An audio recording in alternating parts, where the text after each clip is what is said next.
Welcome back to my channel. Our video for today is about my plant Aglonema. Tara na! Magandang umaga sa inyong lahat mga guys. Ito na naman tayo, ang inyong kaibigan, magpapakita sa aking tanim na napakaganda. Ito'y tinatawag na shocking red. Ito'y kabilang sa pamilya ng Aglonema. Kaya tinatawag siyang Aglonema shocking red. Talagang napakaganda sa halaman na ito. Tingnan nyo itong mga dahon.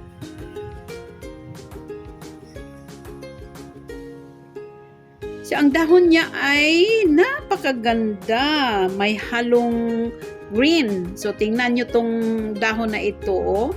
Sa gilid ng kanyang dahon ay may nakapaligid na kulay na green. Oh.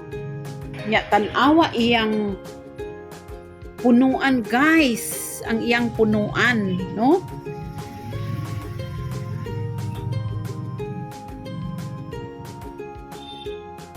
So, ganda kaayo guys ang iyang punuan. Sus bali jung wapahaaning tanuma guys no.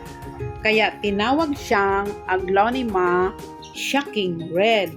So alam nyo guys, sa pag-alaga ko sa tanim na to ay nahirapan talaga ako dahil medyo may pagkamasilan na tanim. Kahit ano-ano na lang ang ginawa ko, hindi siya nag-grow. Hindi healthy. Kaya ang ginawa ko, pinalitan ko ang kanyang soil. Nag-mix ako ng chopped coconut husk. At naghanap ako ng buhaghag na garden soil. At mix ko ng rice husk at saka yung dinabok na eggshell guys. Pagkatapos, inilagay ko siya sa shaded nga area niya. Hindi ko siya palaging binigyan ng water guys. Once a week ra ang akong pagbigay ng water sa kanya. Unya guys, depende pod sa panahon. Kaya minsan guys, maulan ang panahon, kaya hindi kailangan na bigyan natin siya ng tubig. Ibugjud ko kaayo aning tanuma guys, ibugjud ko. Kaya ito na guys, naanatay naanatay tanom.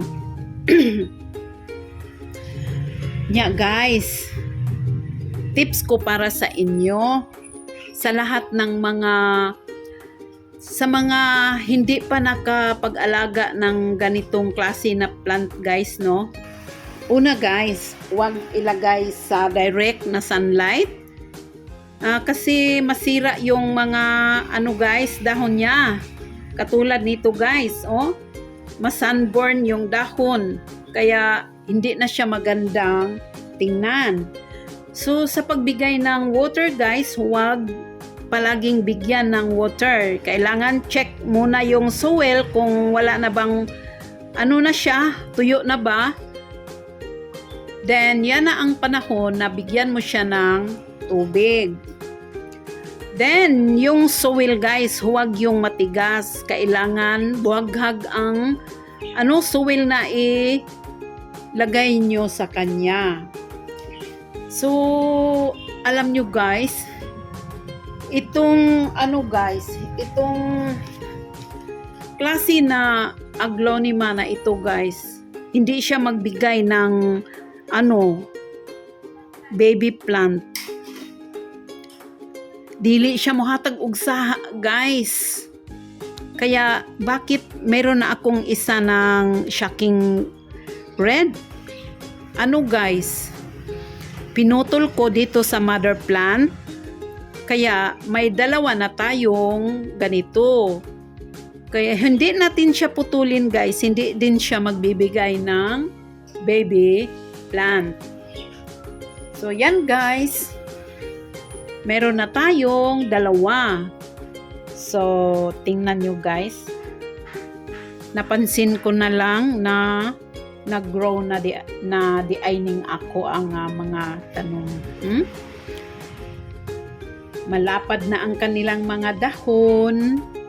Then, looks healthy na sila, guys. So, yan guys, ang ating mga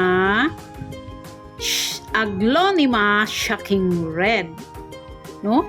Maganda talaga, guys. Oh. Maganda talaga. So, okay guys. Yan lang ang masasabi ko or ma-share ko sa inyo tungkol sa aking tanim na Aglonema Shocking Red. Okay guys, bye-bye. Thank you for watching. God bless.